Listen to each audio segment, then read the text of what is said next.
Assalamualaikum warahmatullahi wabarakatuh. Ketemu lagi sama aku Hanifa. Apa kabar nih teman-teman? Semoga kalian selalu sehat, selalu baik-baik aja seperti biasanya ya. Dan untuk kalian yang baru pertama kali nonton video aku, jangan lupa ya, aku upload video baru setiap hari Selasa, Kamis, dan Sabtu jam 8 malam. Jadi stay tune, jangan lupa nonton. Nah teman-teman, cuma sekedar sharing aja nih ya. Jadi akhir-akhir ini aku tuh lagi suka banget masak. Mungkin kebawa kemarin bulan puasa, jadi bulan puasa kan suka masak buat sahur gitu ya. Kesini-sini kepengenan masaknya masih ada gitu loh. Tapi kadang kalau keseringan masak kan kita jadi bosen ya sama lauknya, resep masakannya itu aja. Keluarga juga kadang kok ini lagi sih gitu kan. Yang lain dong, yang baru, yang nggak bikin bosen. Nah makanya aku kemarin tuh baru cari-cari resep makanan sebenarnya di YouTube, dan aku ketemu satu channel, yaitu channel YouTube Early Day Chan.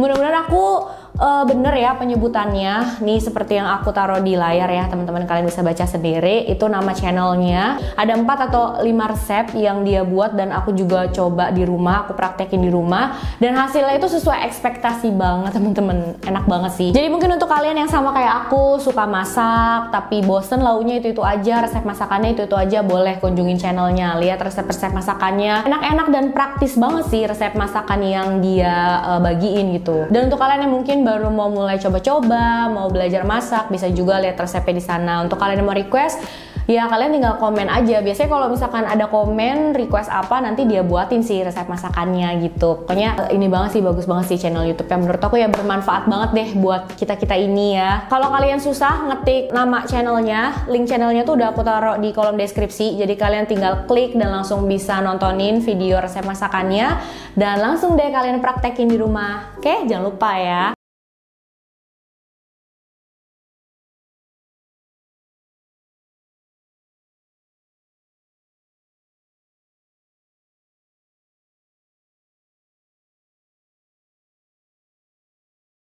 Kali ini mau aku bahas masih ada hubungannya dengan Las Vegas dan gamblingnya di sana. Seperti yang pastinya udah kalian tahu ya teman-teman, di Las Vegas itu banyak banget kasino, mulai dari yang kecil sampai yang besar, yang bergengsi, yang kelas atas gitu ya. Bukan cuma itu aja, banyak juga toko-toko barang mewah di sana dan juga hiburan-hiburan malam lainnya. Sampai kota ini tuh dijuluki sebagai Sin City, yang artinya adalah kota dosa. Ceritanya itu tentang satu pasangan yang tergila-gila banget sama Las Vegas dan gambling di sana, berharap bisa bergelimang harta, bisa hidup mewah gitu ya di sana. Tapi justru salah satu dari mereka ditemukan tewas teman-teman. Nah, apakah ini ada hubungannya dengan dunia gambling yang mereka masuki, atau ada alasan lain? Setelah polisi nemuin pelakunya pun, mereka bakalan kaget banget dengar pengakuan dari si pelaku ini, karena ternyata banyak juga rahasia yang ikut terungkap teman-teman. Nah, gimana sih cerita lengkapnya? Langsung aja yuk kita bahas.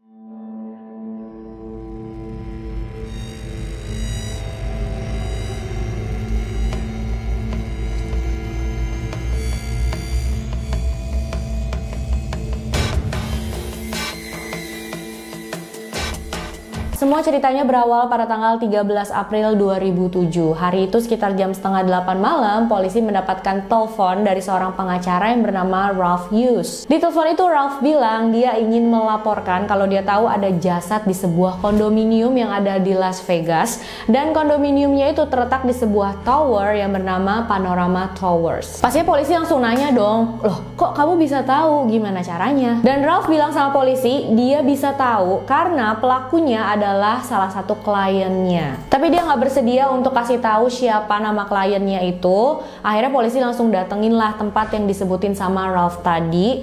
Mereka datengin sebuah kondominium di lantai 23 di Panorama Towers itu, dan bener aja mereka menemukan sebuah jasad di sana. Dan untuk info tambahan aja nih teman-teman, jadi Panorama Towers itu adalah satu kompleks kondominium yang mewah, yang pastinya juga nggak murah, dan biasanya memang yang punya kondominium di sana atau yang menyewa kondominium di sana itu adalah orang-orang kelas atas, orang-orang terkenal, pengusaha kaya raya kayak gitu loh. Jadi contohnya ya seperti artis, selebritis kayak Leonardo DiCaprio, Tobey Maguire, mereka tuh punya satu kondominium di sana. Jadi sebelum datang ke TKP, polisi juga sebenarnya udah punya feeling kalau mereka nggak akan susah untuk mengenali si korban, karena ya seperti yang aku bilang tadi, yang biasa datang ke sana itu adalah orang-orang yang terkenal. Saat kepolisian sampai di sana, mereka langsung masuk ke dalam kondominiumnya, dan di dalam kamar itu mereka menemukan jasad seorang pria ada di lantai dalam posisi meringkuk dan jasadnya itu sudah ditutupi kain,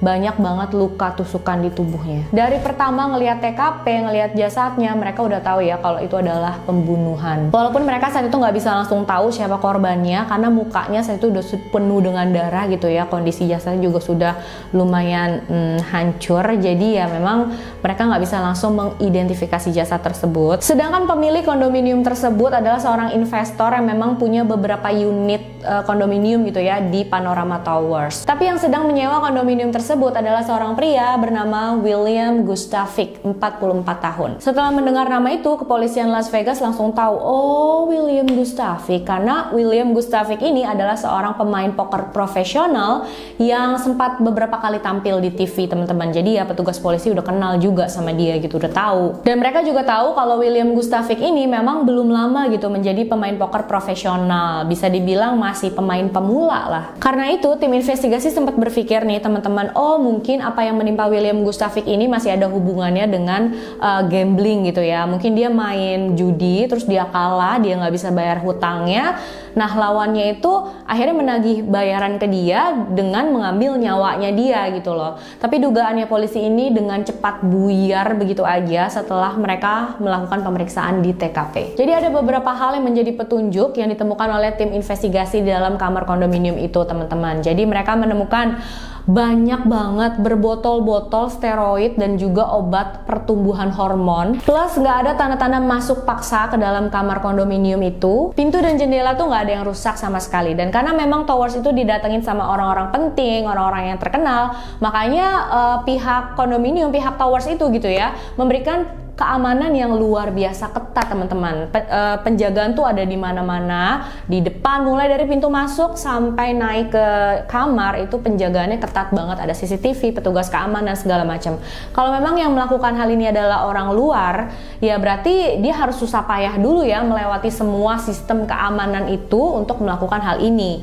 Dan itu ya kemungkinannya sih sedikit banget. Pelaku juga sudah membersihkan TKP, spray di kasur juga sudah dicopot, tapi spraynya itu nggak bisa ditemukan dimanapun di dalam kamar itu. Walaupun pelaku sudah membersihkan TKP, tapi polisi masih bisa menemukan noda darah di pinggiran bantal dan juga di sandaran kasur dan di tembok di atas sandaran kasur. Polisi juga menemukan senjata pembunuhan di tempat akhir sampah yang adanya di basement tower tersebut. Jadi di sana itu setiap kondominium punya tempat sampah yang panjang gitu ya teman-teman, jadi kayak cerobong asap. Nah kalau misalkan sampahnya mereka itu udah penuh, mereka bisa buang sampahnya ke situ dan salurannya itu ya, jalurnya tuh langsung menuju ke tempat sampah akhir yang ada di basement.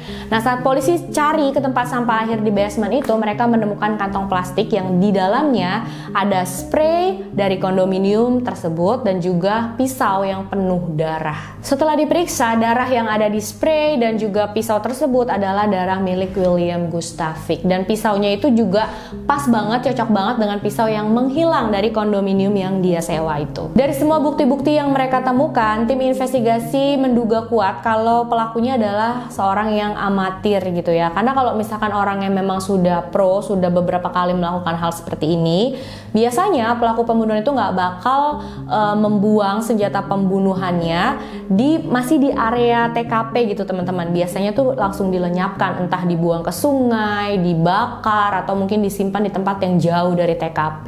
Dan pelaku juga menutupi jasadnya William dengan kain, dan itu membuktikan kalau dia masih ada rasa ngerinya gitu ya setelah melakukan pembunuhan. Sedangkan orang yang udah berkali-kali melakukan hal kayak gini nggak bakalan udah ngeri lagi tuh ngelihat jasad tergeletak macam itu. Ditambah nggak ada tanda-tanda masuk paksa juga ke dalam kamar, dan ini membuat tim investigasi berpikir kalau yang membunuh William ya punya akses gitu untuk bisa masuk ke dalam kamar kondominium tersebut. Saat itulah mereka mencurigai istrinya William Gustavic yang bernama Jill Rockcastle. Apalagi saat itu sang istri Jill Rockcastle nggak bisa ditemukan keberadaannya dimanapun. Polisi udah coba cari tapi dia nggak bisa ditemuin. Aneh aja gitu kan, suaminya begitu kok dia nggak bisa dikabarin, nggak bisa ditemuin. Polisi saat itu udah yakin banget nih, oh berarti klien yang dibilang sama pengacara tadi yang bertanggung jawab atas pembunuhannya William Gustafik ini adalah Jill Rockcastle nih. Dan dugaan polisi itu ternyata benar. Kliennya Ralph yang mengaku bertanggung jawab atas pembunuhan pada William Gustafik adalah Jill Rockcastle.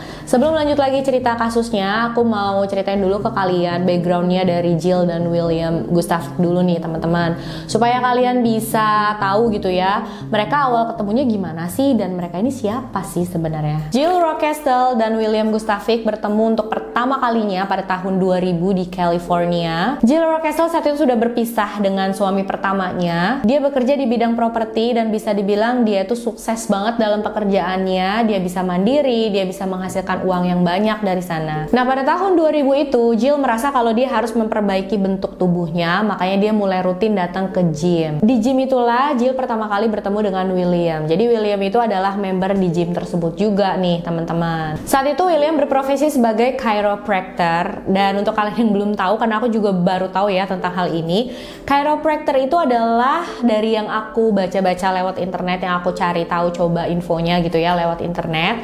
Chiropractor adalah pengobatan tradisional untuk otot dan sendi. Banyak yang bilang kalau ini mirip dengan ortopedi teman-teman, tapi nggak seperti ortopedi. Chiropractor itu nggak termasuk dalam ilmu kedokteran, makanya disebut sebagai pengobatan atau terapi tradisional. Dan setelah itu William juga sudah menjadi chiropractor yang lumayan sukses ya, karena dia sudah punya satu klinik. Nah, sebelum menjadi chiropractor, William ini sempat menjadi binaragawan teman-teman. Makanya badan itu memang benar-benar keker dan berotot banget, dan itu menarik perhatiannya Jill. William juga sama, dia juga memperhatikan Jill sampai akhirnya dia beraniin diri untuk deketin Jill. Mereka akhirnya ngobrol-ngobrol. Setelah beberapa lama ngobrol, mereka tahu ternyata masing-masing dari mereka tuh sama-sama baru aja bercerai. William juga saat itu cerita sama Jill kalau dia sedang dalam konflik hak asuh dengan mantan istrinya, dan ternyata nggak butuh waktu lama nih teman-teman sampai mereka tuh akhirnya jadi sepasang kekasih. Hubungan mereka juga semakin serius. Jill bahkan sudah mulai membantu bisnisnya William, dan mereka berdua menjalankan bisnis kayak gitu bener-bener sukses banget jadinya. Dari yang tadinya punya satu klinik doang,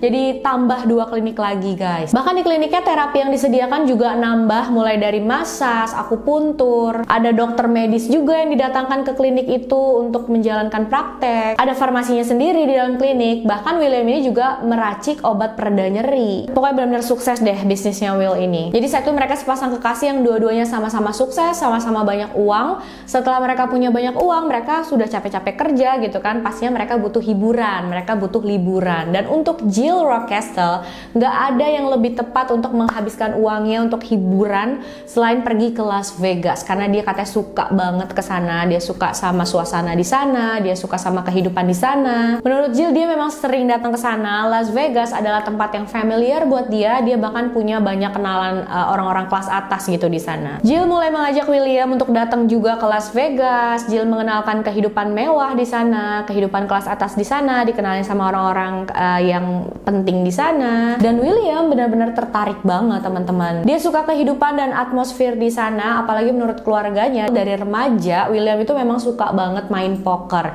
Dan dia juga cuma bukannya suka aja main poker, tapi dia juga jago gitu dalam main poker. Makanya pas di sana William main poker berkali-kali, dan itu membuat dia ketagihan banget. Bahkan nggak lama William bilang sama Jill kalau dia pengen menjadi pemain poker profesional. Kalau ada turnamen nanti aku mau ikutan gitu. Semenjak saat itu pasangan ini semakin sering datang ke Las Vegas. Setiap ada kesempatan mereka pasti langsung datang ke sana, main poker di sana. Dan William saat di rumah pun dia bakalan bermain poker online. Jadi kayak semacam untuk latihan dulu lah. Sampai pada April 2005 mereka memutuskan untuk menikah di sebuah gereja kecil yang ada di Las Vegas. Mereka melakukan upacara pernikahan yang simple, yang pribadi, tanpa dihadiri siapapun, cuma mereka berdua aja. Lalu resepsinya baru diadakan di California. Dan segera setelah mereka selesai honeymoon, mereka balik lagi ke Las Vegas. Karena saat itu William sudah membulatkan tekadnya untuk menjadi pemain poker profesional yang sukses, yang dikenal banyak orang gitu. Dan pastinya dapat uang banyak juga. William saat itu optimis banget kalau dia bakalan berhasil mencapai keinginannya ini, mencapai cita-citanya. Karena sebelum-sebelumnya apapun yang dia pengen, apapun yang dicita-citakan pasti tercapai, pasti terwujud teman-teman. Dia itu adalah tipe orang yang kalau misalkan dia pengen sesuatu, kalau dia punya satu tujuan, satu cita-cita, dia bakalan fokus dengan cita-citanya itu, dia bakalan kerja keras, dia bakalan mencurahkan semua gitu ya di hidupnya untuk cita-citanya itu sampai dia dia mencapai cita-citanya itu, teman-teman. Begitu juga dengan keinginannya yang satu ini, menjadi pemain poker profesional. William benar-benar meninggalkan semuanya dalam hidupnya untuk berlatih menjadi pemain poker profesional untuk hal inilah gitu, untuk cita-citanya ini. Sampai klinik yang udah dia punya, kesuksesan yang udah dia capai itu dilupain sama dia. Kliniknya jadi nggak keurusan, dia benar-benar cuma mikirin untuk main poker itu aja, dan kliniknya katanya sih saat itu diurusin sama Jill yang mengurus ketiga kliniknya, dan Jill harus memastikan kalau penghasilan dari klinik tersebut tetap mengalir. Tapi ternyata penghasilan dari ketiga kliniknya ini juga tetap masih kurang cukup gitu untuk mengcover hobinya Will untuk bermain poker. Tapi saat itu Will tetap yakin kalau suatu hari dia bakalan berhasil dan uang yang sudah dia habiskan itu bakalan balik lagi ke dia, bahkan lebih banyak baliknya. Pada Februari 2006, Will ikut sebuah turnamen poker yang diadakan di California, dan dalam turnamen pertama yang dia ikutin ini dia menang banyak, teman-teman. Dia dapat uang sekitar puluhan ribu dolar. Pastinya Will senang banget ya, dan ini juga kayak menjadi kayak hal yang lebih meyakinkan dia kalau oh bener nih cita-cita yang lagi gue tuju, lagi pengen dia capai gitu ya, bikin dia tambah semangat pastinya. Setelah mendapatkan uang dari turnamen di California itu, Will dan Jill langsung menggunakan uang tersebut untuk menyewa kondominium di lantai 23 yang ada di Panorama Towers itu, teman-teman. Mereka berdua berniat untuk menetap di Las Vegas itu, mengikuti turnamen-turnamen poker yang bakal diadakan di sana dan mendapatkan banyak uang. Rencananya sih seperti itu. Tapi ternyata bukan cuma fokus untuk berlatih bermain pokernya, Will dan Jill mulai mengikuti kehidupan kelas atas di sana. Mereka mulai merubah penampilannya dengan cara yang lebih ekstrim lagi. Jill melakukan operasi pembesaran payudara, operasi pembesaran bokong, dan juga melakukan beberapa operasi plastik di wajahnya. Begitu juga dengan Will, dia merubah total penampilannya. Dia melakukan beberapa operasi plastik juga di wajahnya, botox segala macam. Penampilan mereka berdua ini bener-bener berubah. Karena katanya Will dan Jill tahu saat dia ikut turnamen poker di Las Vegas itu bakalan banyak TV yang meliput, media yang meliput, dan mereka harus terlihat sempurna saat itu. Beberapa kali Will ikut turnamen poker yang ada di sana, kadang dia kalah, kadang dia menang. Pernah juga sampai kalah lumayan banyak nih teman-teman, tapi Will tetap nggak menyerah. Dia tetap nggak mau berhenti. Di April tahun 2007, Will mengikuti satu turnamen poker yang ada di Las Vegas juga, tapi kali ini nggak seperti biasanya. Turnamennya adalah turnamen kelas dunia gitu loh. Pemain-pemain poker profesional yang terbaik ikut dalam turnamen ini, dan Will ikutan dalam turnamen ini, teman-teman. Yang pastinya kalau emang dia menang ya dia dapat uang banyak banget. Tapi kalau sampai dia kalah, ya dia bakal kehilangan uang yang banyak banget juga. Dan seperti ikan kecil yang ada di tengah-tengah hiu ganas ya teman-teman, Will kalah di awal-awal permainan. Dia kehilangan semua uangnya, bahkan ini adalah turnamen poker terakhir yang dia bisa ikuti. Karena beberapa hari kemudian Will ditemukan tewas di dalam kondominiumnya. Nah itu dia background dari Jill dan Will ya teman-teman, dari dia pertama ketemu sampai akhirnya kasusnya terjadi. Sekarang kita balik lagi ke kasusnya. Setelah tim investigasi tahu dengan pasti kalau pelakunya adalah Jill Rockcastle, si pengacara Ralph Hughes baru bersedia untuk ngomong cerita ke polisi gimana kronologi kejadiannya. Jadi ternyata Ralph itu sudah menjadi pengacara bisnisnya Jill dan Will selama beberapa tahun belakangan, teman-teman. Pada hari Kamis tanggal 12 April, Jill telepon Ralph dan dia bilang dia mau ketemuan karena ada sesuatu yang harus dia bicarakan. Mereka akhirnya ketemuan besok sorenya, dan pas ketemu itu menurut Ralph, Jill itu kelihatan habis nangis parah, dan Jill langsung bilang sama Ralph kalau dia sudah membunuh suaminya. Pastinya Ralph saat itu kaget banget ya, dia sama sekali nggak nyangka kalau hal itu yang mau diomongin sama kliennya. Ralph juga mencatat kronologi kejadiannya berdasarkan apa yang diceritakan sama Jill. Di tanggal 11 April, Jill itu lagi ngomongin hal kayak gini ke suaminya. Dia minta suaminya untuk berhenti, coba dia cari bantuan supaya kecanduan kamu bisa hilang. Tapi menurut Jill saat itu William suaminya malahan marah-marah. Akhirnya ya udah Jill mengalah. Dia bilang ya udahlah biarin aja. Dia diam, dia pergi tidur. Tapi besok paginya mereka ngomongin hal yang masih berhubungan dengan ini, dan akhirnya mereka berantem, dan saat itu William menjadi sangat-sangat agresif menurut Jill. Jill berusaha kabur tapi dihalang-halangin sama suaminya, dan suaminya juga katanya mengancam dia akan menyakiti dia, bahkan akan membunuh dia gitu teman-teman. Menurut Jill, karena saat itu mereka berantem di area dapur, jadi Jill langsung deketin pisau yang ada di sana, diambil salah satu pisaunya sama Jill dan dia todongin ke suaminya. Tapi suaminya nggak mundur juga, nggak berhenti menyerang Jill katanya, makanya dia kayak nggak sadar gitu ya, langsung aja menusuk suaminya di situ. Menurut Jill itu semua hanyalah usaha bela dirinya dia. Dia membunuh suaminya supaya dia tidak dibunuh sama suaminya. Setelah suaminya meninggal, Jill mulai membersihkan TKP. Dia copot spray yang ada di kasurnya, dan spray itu barengan sama pisau yang dipakai untuk membunuh suaminya dibuang ke saluran sampah yang akhirnya jatuhlah ke tempat akhir sampah yang ada di basement. Setelah itu Jill langsung pergi kabur ke California, dan di sanalah dia menelpon pengacaranya dan mengakui semua perbuatannya ini, teman-teman. Dan semua kronologi yang aku ceritain barusan itu adalah menurut pengakuannya Jill ya. Saat itu Ralph Hughes bukan hanya melaporkan sama polisi, tapi dia juga menyerahkan kasusnya Jill ini ke pengacara kriminal yang memang biasa menangani kasus-kasus kriminal kayak gini ya, teman-teman. Karena Ralph itu kan pengacara bisnis, biasanya dia menangani hal-hal yang nggak kayak kekerasan gini loh. Ralph juga sudah membuat kesepakatan sama tim investigasi, sama polisi, dan kesepakatannya adalah bahwa Jill akan menyerahkan dirinya pada hari Senin, 3 hari setelah polisi menemukan jasadnya William. Rencananya di hari Senin itu Jill dan pengacaranya bakalan datang ke kantor polisi untuk menyerahkan diri, tapi ternyata semuanya nggak berjalan semulus itu, teman-teman. Pas datang hari Senin, Jill bukannya menyerahkan diri ke polisi, tapi dia justru menghilang. Bahkan pengacaranya sendiri pun nggak tahu dia ada di mana. Tapi polisi punya petunjuk lain tentang Jill nih, teman-teman. Jadi pagi itu polisi mendapatkan email yang isinya adalah 10 halaman pengakuannya Jill Rockcastle. Jadi ceritanya itu gini, teman-teman. Ralph kan sudah mencatat ya semua kronologi kejadian berdasarkan apa yang Jill bilang pas ketemu sama dia. Dicatat itu dengan detail, terus dikirimin tuh lewat email ke Jill. Itu ada sekitar beberapa halaman lah. Nah, dia bilang sama Jill, ini catatan pengakuan kronologi sesuai pernyataan kamu.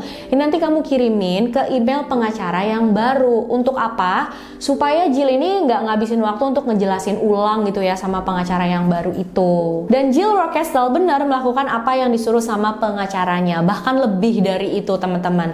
Jill bukan cuma mengirimkan pengakuan itu ke pengacara barunya, tapi dia juga mengirimkan email itu ke beberapa orang lainnya. Di antaranya ke anggota keluarga dia, ke anggota keluarganya William, bahkan ke mantan istrinya William. Dan salah satu dari mereka mengirimkan email tersebut ke kepolisian. Di dalam pernyataan itu, Jill juga mengungkap beberapa rahasia lainnya tentang dia dan suaminya. Yang pertama, Jill bilang kalau suaminya itu kecanduan, punya ketergantungan sama obat-obatan terlarang, sama obat-obatan ilegal gitu ya, seperti steroid dan juga bahkan kokain katanya. Dan memang tim investigasi menemukan beberapa botol steroid dan obat pertumbuhan hormon gitu ya di kondominium yang disewa oleh Jill dan Will. Terus Jill juga bilang kalau suaminya memiliki kelainan dalam berhubungan seks. Jill bilang kalau mereka berhubungan, suaminya itu baru terangsang kalau mereka tuh berhubungan sambil suaminya mencekik lehernya Jill. Pernah bahkan katanya Jill ini dicekik sama suaminya saat sedang berhubungan sampai Jill pingsan, teman-teman. Jill juga bilang kalau dia dan suaminya itu sering melakukan pemalsuan pendapatan supaya bisa bayar pajak lebih rendah, menipu beberapa klien di klinik dengan treatment yang sebenarnya nggak perlu, terus minta uang banyak dari kliennya itu, penipuan properti, penipuan investasi, dan dari situlah mereka bisa mendapatkan uang banyak untuk membiayai gaya hidup mewahnya. Ada satu lagi pengakuan dari Jill yang menurut aku ini paling parah sih ya. Katanya 2 tahun sebelumnya, suaminya William sempat merencanakan untuk menyewa seorang pembunuh bayaran untuk membunuh mantan istrinya dan juga ibu mertuanya supaya hak asuh anaknya bisa jatuh ke tangannya dia. Tapi tentu aja ini semua cuma klaimnya Jill aja ya, teman-teman. Gak ada bukti apapun untuk mendukung pengakuannya Jill ini, dan bisa jadi aja itu nggak benar sih ya. Beberapa orang berpikir kalau Jill bilang kayak gini supaya dia punya alasan aja gitu membenarkan tindakannya. Kesannya suaminya itu adalah orang jahat yang memang pantas untuk dibunuh. Jaksa penuntut juga pastinya nggak setuju dengan pengakuannya Jill ini karena mereka bilang nggak ada satupun teman, keluarga, atau orang-orang yang mengenal Jill dan Will pernah melihat William mengkasari Jill atau William marah-marah sama Jill. Pokoknya seperti yang Jill ceritain inilah. Malah nih menurut mereka Jill itu adalah orang yang emosian. Justru Jill yang suka kayak meledak-ledak, marah-marah sama suaminya segala macam. Nggak pernah juga ada riwayat Jill sempat ke dokter untuk mengobati cederanya, lebam, ada luka atau gimana gitu ya selama dia berhubungan dengan Will. Menurut jaksa penuntut, satu-satunya alasan kenapa Jill membunuh suaminya karena dia kesel suaminya kalah terus main poker, uang mereka sudah habis, harta mereka sudah habis, habis tapi suaminya seperti nggak peduli. Nah, di akhir pengakuannya itu Jill juga bilang kalau dia ingin membayar atas kejahatan yang sudah dia lakukan. Dia pengen bunuh diri. Jill juga bilang kalau seandainya bunuh dirinya itu nggak berhasil, seenggaknya dia sudah membuat pengakuan. Polisi pastinya langsung berusaha cari tahu di mana keberadaan Jill saat itu, dan mereka tahu kalau Jill dan Will tuh punya satu rumah yang ada di California. Akhirnya polisi samperin ke sana, mereka dobrak pintunya, tapi ternyata dalam rumah itu kosong, nggak ada siapapun. Jill juga nggak ada di sana. Untungnya Jill itu sempat kasih tahu salah satu temennya di mana keberadaan dia, dan temennya itu laporlah ke polisi, kasih tahu di mana keberadaan Jill, dan polisi samperin ke sana. Polisi menemukan Jill sedang menginap di sebuah motel yang ada di California. Pas datang ke sana, polisi dobrak pintu motelnya. Di dalam kamar itu, polisi menemukan Jill sudah dalam keadaan tidak sadarkan diri di atas kasur. Tapi untungnya dia masih hidup. Jill itu berusaha bunuh diri dengan meminum obat-obatan dalam jumlah yang banyak. Ambulans langsung didatangkan ke sana. Jill dibawa ke rumah sakit. Dia dirawat di rumah sakit selama 2 minggu. Pada Mei 2007, sidang untuk Jill dimulai, dan dalam sidang tersebut Jill bilang semua yang dilakukan itu adalah usaha bela diri. Di hari kejadian, suaminya itu lagi pusing banget karena kalah telak ya dalam turnamen poker. Ditambah suaminya juga konsumsi obat-obatan terlarang. Jadi saat itu suaminya berusaha menyakiti dia. Makanya dia harus membela diri, dia harus membunuh suaminya. Tapi ada yang aneh juga nih teman-teman. Dalam pengakuannya, Jill bilang kalau dia menusuk suaminya sebanyak 3 kali. Sedangkan setelah dilakukan autopsi, William Gustavic itu ditusuk sebanyak 15 kali teman-teman. Yang pastinya ini bikin pengadilan ragu ya kalau apa yang dilakukan sama Jill adalah usaha bela diri. Kalau memang dia cuma membela diri, ngapain juga dia sampai nusukin suaminya sebanyak 15 kali. Kayaknya 1, 2, 3 kali aja itu udah cukup banget gitu ya. Pastinya kan William saat itu udah nggak bisa ngelakuin hal yang gimana-gimana lagi. Tapi kenapa harus sampai 15 kali gitu loh. Selain itu, di tubuh Will juga ada lebih dari 7 luka pertahanan. Dan ini menunjukkan kalau yang sedang mencoba untuk membela diri adalah William gitu. Yang jadi korban di sini adalah William. Kalau memang yang jadi korban atau yang diserang adalah Jill Rockestel, pasti tanda-tanda perlawanan gitu ya, luka-luka pertahanannya itu adanya di tubuh Jill Rockestel. Tapi ini malah ada di tubuh William gitu kan. Dan ada satu lagi nih teman-teman, kalau memang benar mereka bertengkar itu di dekat area dapur seperti yang Jill bilang, pastinya darahnya William itu adanya di area dapur dong ya. Kenapa darahnya William bisa sampai ada di kasur, di bantal, di sandaran kasur, di tembok di atas sandaran kasur? Gimana caranya darah itu sampai ke sana kan? Dari cipratan darahnya itu, tim forensik yakin kalau William dibunuh saat dia berada di kasur, teman-teman. Dan karena William ditemukan dalam keadaan cuma pakai pakaian dalam doang gitu ya, mereka juga yakin kalau William saat itu memang sedang tertidur dan tiba-tiba istrinya datang menyerang dia. Dan Jill merubah pernyataannya nih teman-teman. Katanya dia baru ingat kalau pas pertengkaran terjadi itu bukan di area dapur tapi di kasur. Menurut Jill saat itu suaminya lagi nonton DVD film porno. Terus mereka bertengkar dan pisaunya itu memang udah ada di sana. Yang membawa ke area dekat tempat tidur itu adalah William, karena William butuh pisau itu untuk membuka plastik film DVD-nya itu loh. Saat itu katanya suaminya jambakin dia, pukulin dia, dan ngelihat ada pisau gitu kan di samping tempat tidur. Akhirnya diambil sama dia, ditusukin ke suaminya. Berubah banget ya kronologi kejadiannya, kok lupanya bisa jauh banget gitu. Dan sepertinya pengadilan juga susah percaya nih teman-teman, karena kan memang bukti-buktinya itu udah kuat banget, udah ada pengakuan dari Jill Rockestel juga yang pertama itu. Pada akhirnya pengadilan memutuskan kalau Jill Rockestel bersalah atas pembunuhan pada suaminya William Gustavic. Dia diberikan hukuman seumur hidup. Jill diberikan kesempatan untuk mengajukan permohonan bebas bersyarat setelah 10 tahun menjalani masa tahanan. Harusnya di tahun 2018 kemarin ya teman-teman. Tapi aku coba cari infonya, nggak ada tuh yang kasih info kalau Jill Rockestel sudah bebas dari penjara gitu, sudah diberikan bebas bersyarat. Jadi ya sepertinya memang dia masih ada di dalam penjara, dan permohonan bebas bersyaratnya kemarin di tahun 2018 itu sepertinya ditolak ya teman-teman. Ironis banget ya, niatnya mau jadi kaya raya, bergelimang harta, sukses dari sebelumnya, tapi justru yang satu meninggal, yang satu lagi masuk penjara. Padahal kehidupan mereka sebelumnya juga udah makmur ya, udah sukses. Menurut aku mengejar cita-cita sih bagus banget, apalagi fokus gitu ya sama tujuan kita ya, itu bagus banget. Cuma mungkin harus lebih hati-hati aja kali ya. Pokoknya jangan lupa ya teman-teman, kasih tahu apa pendapat kalian tentang kasus kali ini. Aku pengen banget tahu, aku pengen banget dengar menurut kalian gimana. Makasih juga udah nonton videonya sampai akhir. Jangan lupa like, subscribe, dan share video ini sebanyak-banyaknya supaya aku makin semangat bikin videonya ya teman-teman. Sampai jumpa di video selanjutnya. Bye-bye!